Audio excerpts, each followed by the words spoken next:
This episode will be completely taken out of context. Welcome to the Fact Check This podcast.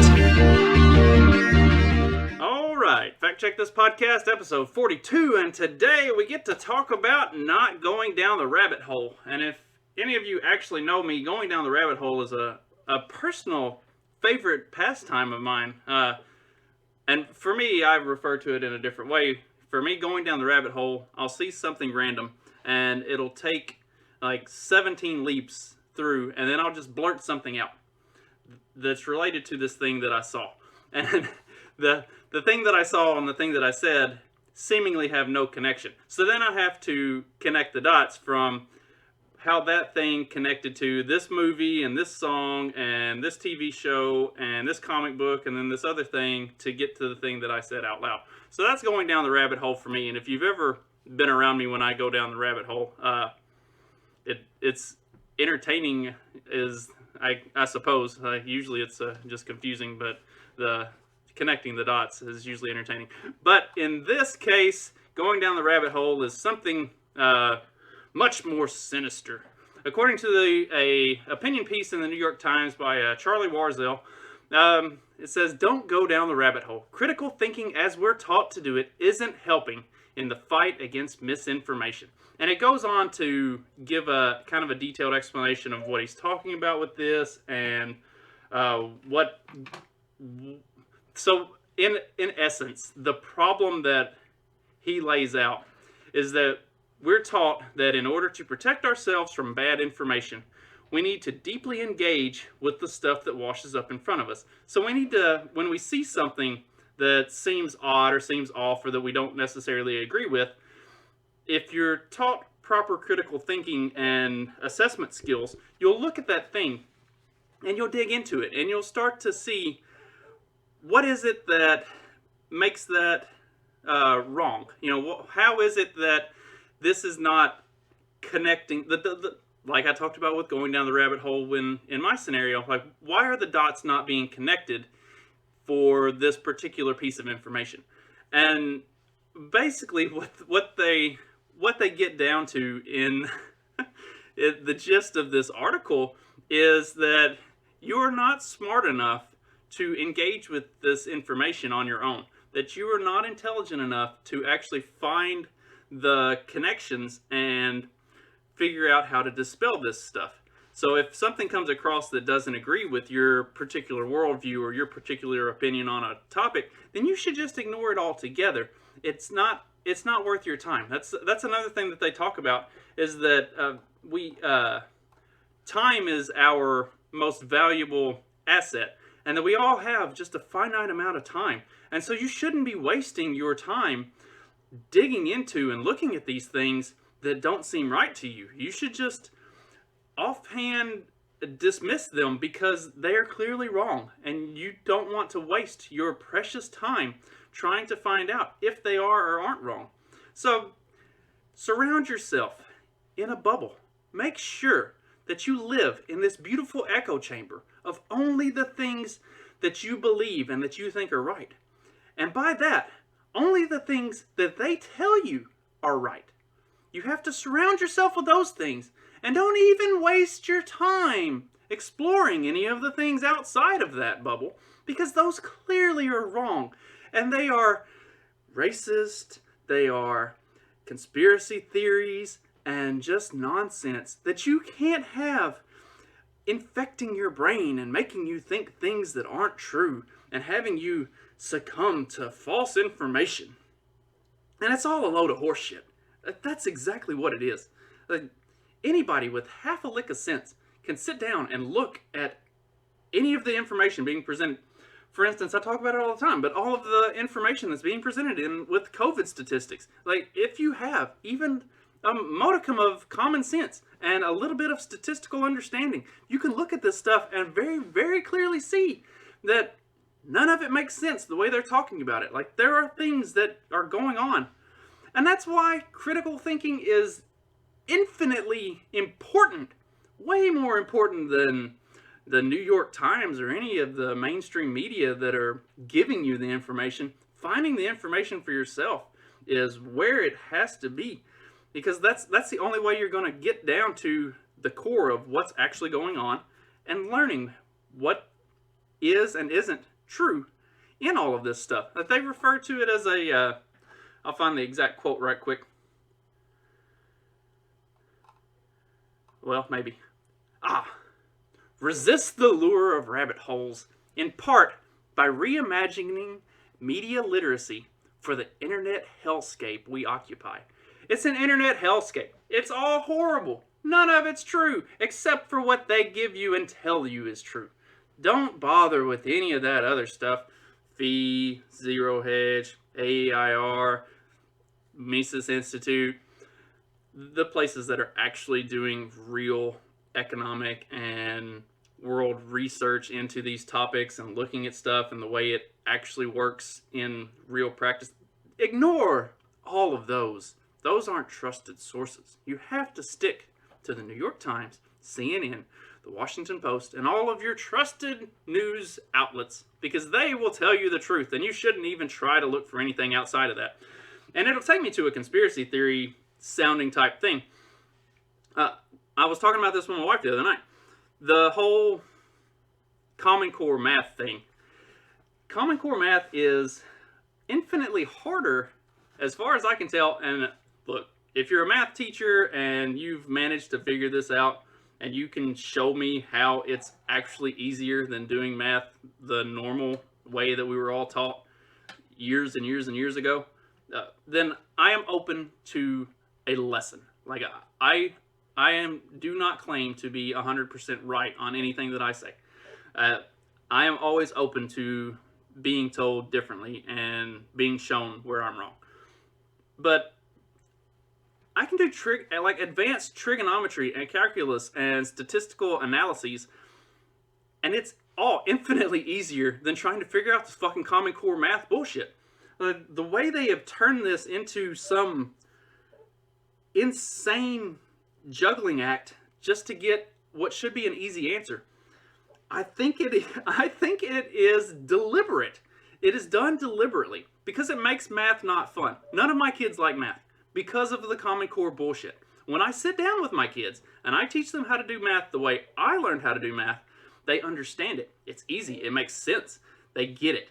When we sit down, but then when we have to actually do it in the Common Core manner and show our work through the Common Core, none of us can do it, and nobody enjoys it because it's terrible and it's retarded. It's absolutely stupid in every way.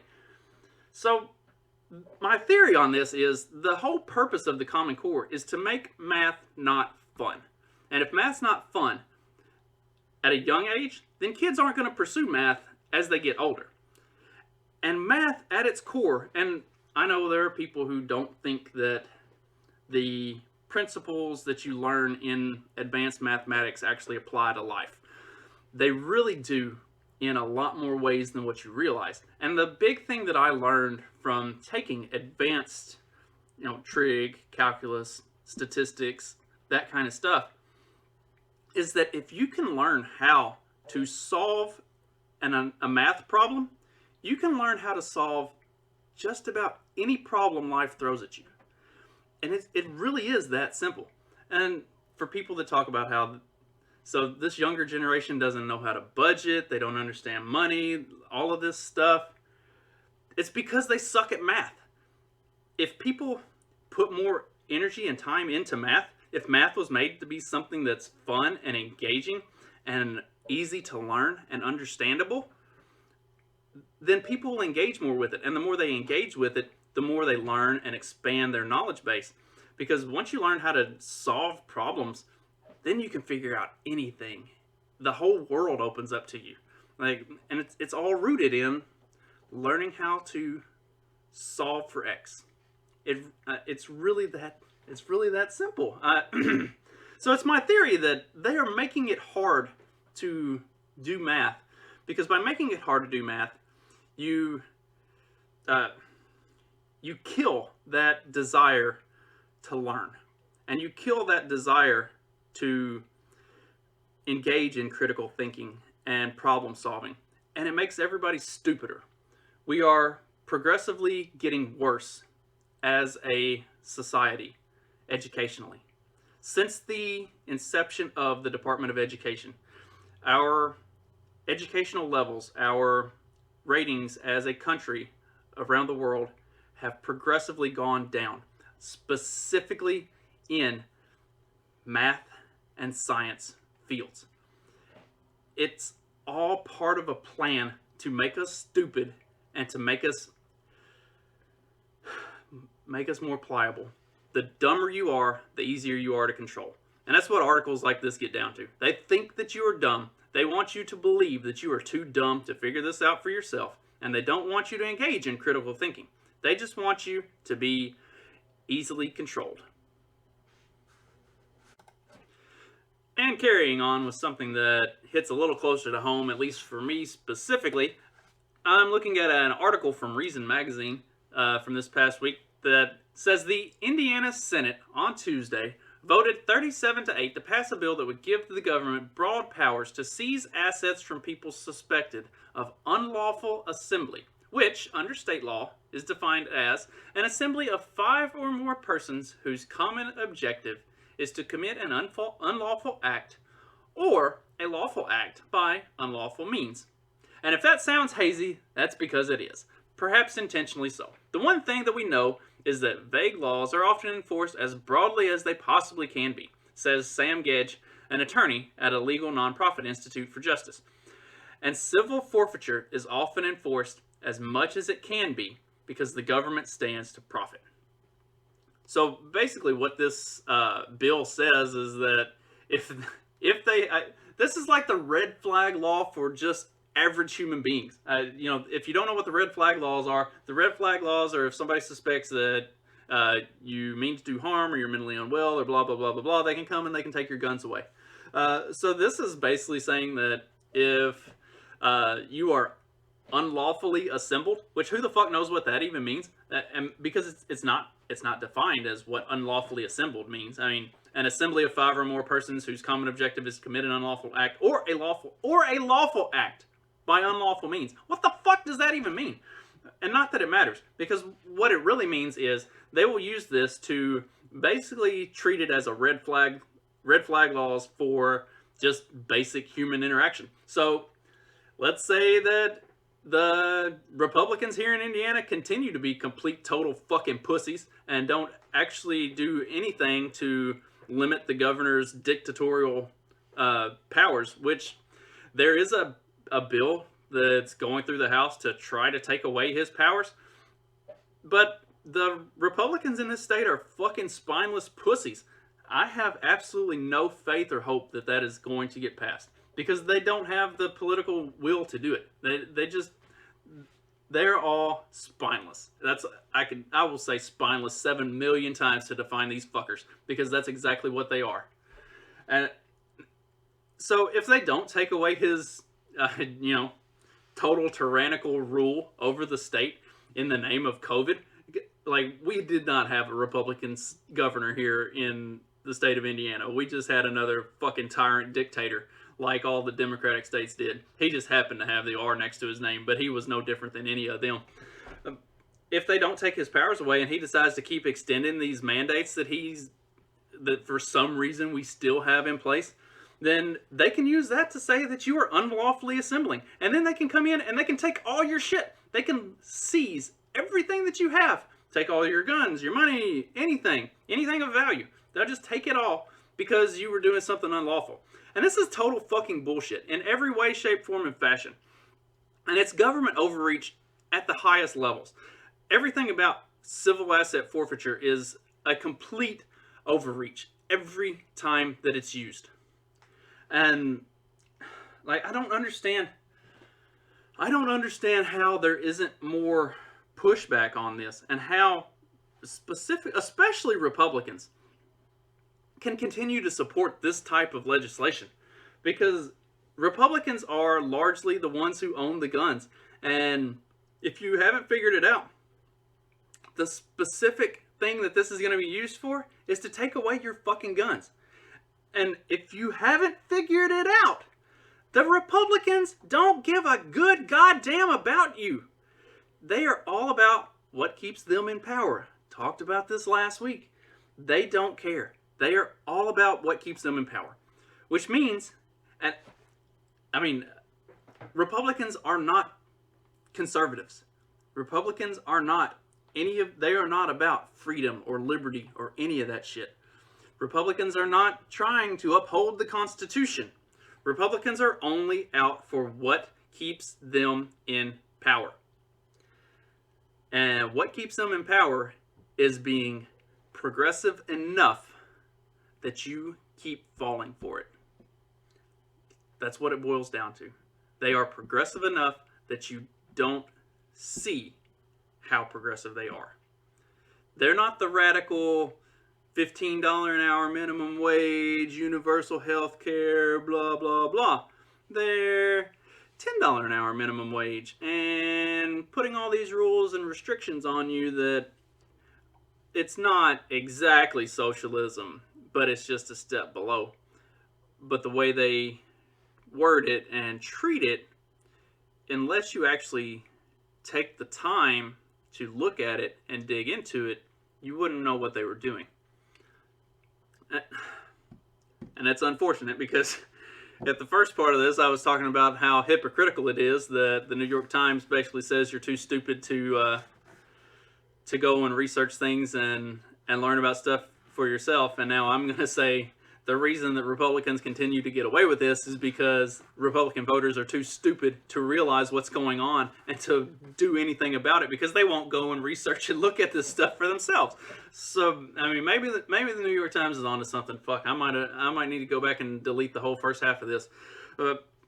We have got to take time to actually look at these bills and look at this legislation and see what they're actually doing with this stuff, because every single time it's doing nothing but pushing forward a progressive agenda to fuck us, to rob us of our freedoms and our liberties, and we're allowing it to happen. And when I say we, I mean everybody everyone who identifies as conservative in any way, fiscally or however.